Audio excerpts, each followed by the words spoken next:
en los años 90 no solamente tuvimos figuras, como tú dices, provinciales, como Patricio Aylwin, que uno podría decir, ya, pero es un problema de la fe.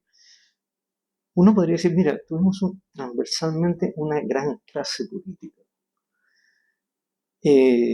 No solamente porque tuvieron capacidad de construir consenso, sino porque yo creo que, por distintas razones, tenían una visión del mundo, una visión global, tenían visiones de las necesidades de este país un poco de largo plazo, o sea, pensaban sobre Chile en el mundo y no el horizonte de esa clase política que es parte de tu generación política, no estaba pensando solo en la próxima elección. A lo mejor pensaban también en la próxima elección, pero siempre era como que no perdían de vista, pienso yo, que el problema de la elección no es la elección, sino el día siguiente a la elección, cuando tú te haces la pregunta de, y bueno, ¿y ahora qué vamos a hacer con el poder? ¿Cuál es tu visión de lo que pasa ahora? ¿Por qué claramente hay una percepción, no es lo que me enseñó, es cuestión de mirar las estadísticas acerca de la confianza que los chilenos tienen en la clase política, más bien como de decadencia? Yo creo que tiene que ver con la experiencia que generacionalmente nos tocó vivir. 17 años de dictadura representan un castigo para, para la sociedad. Es es como que le quitaran su vida, pero eso afecta a las personas, a cada persona considerada individualmente. Entonces, esos años fueron años de reflexión, de estudio, de proyectos alternativos, de darle forma a lo que algún día a lo mejor nos iba a tocar hacer. Porque mi generación, imagínate, yo tenía 24 años cuando vino el golpe militar.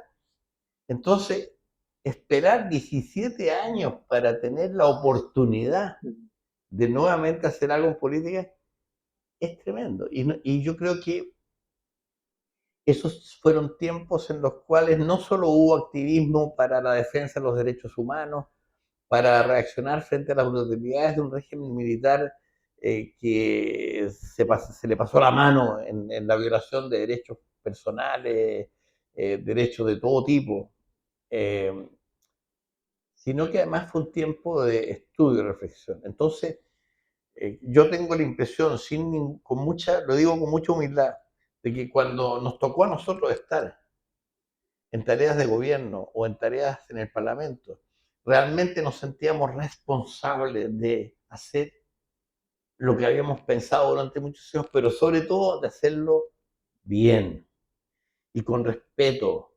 a en fin, a las distintas formas de pensar y hacerlo en concertación. La palabra concertación dice mucho. ¿Ya? Y eh, creo que cometimos no un error, sino que algo que no sé cómo llamarlo, un desacierto que consistió en no defender con toda nuestra fuerza lo que habíamos hecho en Chile. Y permitimos que un grupo de gente, muchos de ellos bien inspirados, empezaran a criticar lo que habíamos hecho porque lo vieron como un proceso en el cual habíamos pactado, habíamos transado, que nosotros nos habíamos sometido al dictador a los procesos que se merecía por su violación a los derechos humanos, o porque no reaccionamos frente a los que se enriquecieron a costa de quedarse con el patrimonio que tenía el país en las empresas públicas y que se las llevaron para la casa, que es un capítulo que algún día se podrá escribir en detalle, porque hay muchos que son ricos de hoy que eran funcionarios del régimen Sí. hace años ya en tiempo de dictadura. Pero eso yo creo que nosotros tuvimos que haber reaccionado de otra forma y haberlo defendido y haber dicho, miren, es un periodo en el cual el diálogo fue necesario y fue una herramienta fundamental. Y cuando Patricio Elwin en el Estadio Nacional dijo, y vamos a, en fin, la frase exacta no la voy a recordar, pero dice, vamos a construir entre todos, Sí, ¿ya? y lo pifiaron, Y dijo, civiles y militares, y y lo la gente pifiaron. lo pifió, y él dijo, sí, civiles y militares, Sí. todos juntos. Y tuvo un aplauso. Es como un llamado a atención que refleja. lo que en ese momento teníamos que aceptar y que así tenía que ser. Oye, pensemos en las familias chilenas. Yo tengo un primo hermano que estaba preso en el Estadio Nacional y que sufrió todo tipo de tortura y una situación muy difícil. Y tengo como 3 o 4 primos que eran militares, hermanos, hijos de hermanas, ¿ya? Por el lado de mi madre, todos. ¿Ya?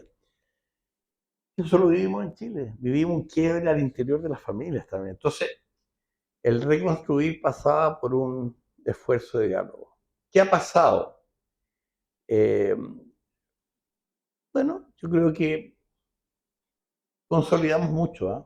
Yo creo que hay muchas cosas que se mantienen estables en nuestro país, que son parte de nuestro legado y que hay que cuidar, porque es lo que le da estabilidad al país en muchos aspectos, a pesar de la ineptitud, de la ignorancia o de la falta de reconocimiento al legado que han recibido otras generaciones. ¿Ya? Porque yo digo, eh, los que hoy día gobiernan tenían una idea de lo que debía ser el nuevo gobierno.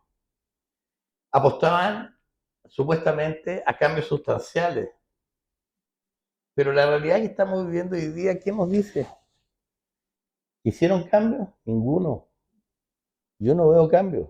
Lo que veo es falta de experiencia, falta de capacidad de administrar el poder que existe tal cual es hoy día en un gobierno con la naturaleza que puede tener un gobierno hoy en Chile. Ha habido ahí una falla y ha habido un aprendizaje que lo están viviendo muchos jóvenes que van a seguir siendo parte de la vida política de nuestro país.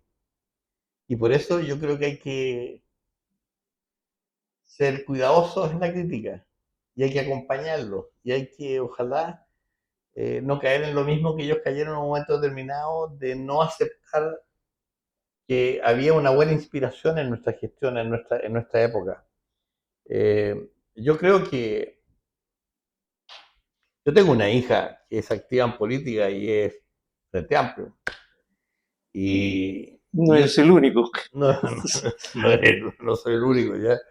Y yo le digo a ella, yo soy cuidadoso de mis opiniones porque sé cómo han ido aprendiendo, sé los momentos duros que han vivido, sé de cómo lo que pasa, por ejemplo, hoy día cuando se ve una situación como la que afecta a un subsecretario importante del país, sé cómo sufren, porque no está en ellos el que esas cosas pasen desapercibidas.